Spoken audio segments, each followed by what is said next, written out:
have you formed an opinion yet as to who you like during this season? You've talked about San Diego. You mentioned the Dodgers. We can't go anywhere without mentioning Houston as a possibility because they seem to be there every year. Tampa always has great regular seasons, and it looks like they're going to have another one, which is a miracle with their payroll, to tell you the truth. But their pitching staff, as you said, I think looks great. Who do you think is the best team in baseball right now? Well, as you said, you can't bet against the Houston Astros because every year you say, well, maybe this is the year that Seattle catches them. Maybe this is the year the Yankees dethrone them. And then what happens? The Astros sweep the Yankees and they take care of business in the World Series. And you say, how can I bet against Houston? And even by losing Justin Verlander, who had a 1.75 ERA and won the Cy Young Award, now goes to the Mets, they add Jose Abreu. Like all Jose Abreu has done his career is driving runs. He's been a premier guy as far as racking up RBI, and they add him to that offense, which already was dominant. So I think for Houston, it's tough to bet against them. Yes, I know Verlander's up there, but McCullers won't start the season.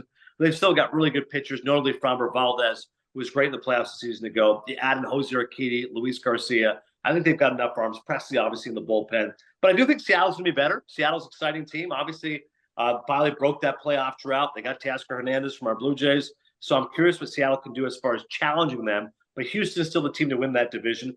In the Central, the Guardians, I love Terry Francona. They won 92 games a year ago. The underachiever, you mentioned the Cubs. The real underachiever a year ago was the White Sox. I mean, they were a 500 team, and everyone thought they would win that division with little resistance. So hopefully the White Sox can bounce back. They will miss Liam Hendricks, of course, their premier closer. But I think if I look at it, Astros, Mariners in the West, Guardians, White Sox in the Central, and then the East, it is the Yankees, the Rays, and the Jays. And again, the Orioles, they're going to be relevant. Like, they're going to be a 500 team. We saw last year they were pushing towards a potential playoff spot. Gunnar Henderson's a future star. Adley Rutschman is tremendous.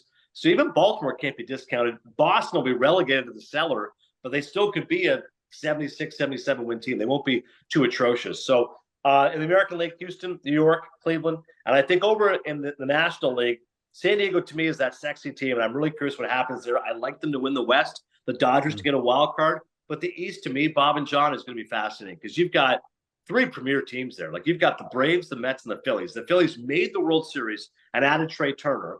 The Mets obviously have added Justin Verlander, so him and Scherzer make an incredible 1-2. Obviously older, they're in their 40s, but they've certainly got tenure and brilliance. And then to me, the team that really to beat in that division is the Braves. Like, Alex Anthopoulos has done such an incredible job building that team. They identify their strengths and they lock them up. And to me, Atlanta's still going to be the team to beat, especially if Acuna can get back to being that MVP-style player. So right. Braves, Padres in the National League, and I'll go Astros, Yankees in the American League. Can you explain what Boston is doing? I can't, John. If you're the Red Sox, you're a major market team. They love baseball like no other, and you can't just sit back and just let your team lose like that. I mean, the fact they lost Xander Bogaerts already was alarming and caused for much consternation in New England Nation. They end up obviously re-signing Rafael Devers, which felt critical. Like, give him $300 million. You can't lose another one of your guys. But their pitching is atrocious, John. Like, Alex Cora is as great a manager in the game, but he can't work miracles. And you're trying to replace the offense of Bogaerts by putting Kike Hernandez at shortstop, which he's had 20 games at shortstop over the last 3 seasons. That's asking a lot of Kike Hernandez. And you're getting Justin Turner over from the Dodgers, expecting him to be the guy he was 5 years ago, which could be a reach. Again, they'll score runs, especially in that park. But pitching-wise, Chris Sale, ever since signing that contract, has not stayed healthy. I can't imagine Chris Sale makes 20 starts this season. And you've lost Nathan Eovaldi. We got the Canadian there, Pivetta. Hopefully he pitches well. But it's maddening. I can't imagine Boston being better than 4th at best. Again, in that market, you can't afford that. And the Yankees are going to be great, and they'll continue to be great. The Rays and their pitching aren't going anywhere. The Blue Jays, we know about our core. So I can't understand it, John. The only thing I can think of is Boston's kind of trying to take a step back before going 2 steps forward. But I don't think you can afford to do that if you're the Boston Red Sox, especially in that division. Yeah, I think the thing that chagrins Boston fans is the fact that the perception is that the Red Sox didn't try this last season. Yeah. They didn't try and make themselves a competitive team. Who knows? Maybe they feel like they have too many pieces they have to put together in a short period of time. I don't know. Well, the one deal the one deal that can prove them right or wrong is the Bogaerts deal. If they wanted it, they didn't want to spend that money on a guy for that term. And then all of a sudden, boom, if he has a great season, then they're going to look like idiots. Yeah, John's right. Because essentially, you go, what's the reason they're not signing Bogarts? It was too much money. You're the Red Sox. What do you mean it's too much money? You can afford that. Like, what are you talking about? Yeah, you're not the Bills. exactly. But it's you wonder, and I don't know how deep we can go into this, but you wonder if there's a difference between, John Henry being the owner and Fenway Sports Group being the owner. You wonder if there's a corporate effect on the baseball team now. When John Henry when John Henry was the driving force, that was one thing, and people would shake their heads at John Henry, and then he got rid of the curse.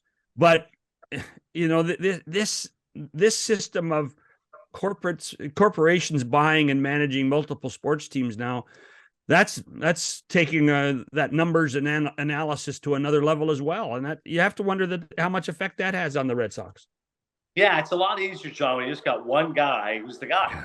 As you said, John Henry's the guy. Like, yep, he's going to run the show. So if he authorizes these transactions, sure, he's a billionaire. He's coming to wealth, however way it is. When there's a consortium, as soon as you hear that word, you just cringe. You go, oh, there's a consortium. You go, oh, God, that can't be a good thing. There's a collective group of people. It's like when people use the word reimagining. I immediately get my stomach starts turning. What does that mean? We're gonna reimagine the Boston Red Sox this season. You go, this can't be a good thing. Much easier with one guy run the show.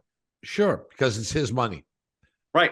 In theory, yeah. There's a difference, even for you and I. There's a difference between his money or my money and our money.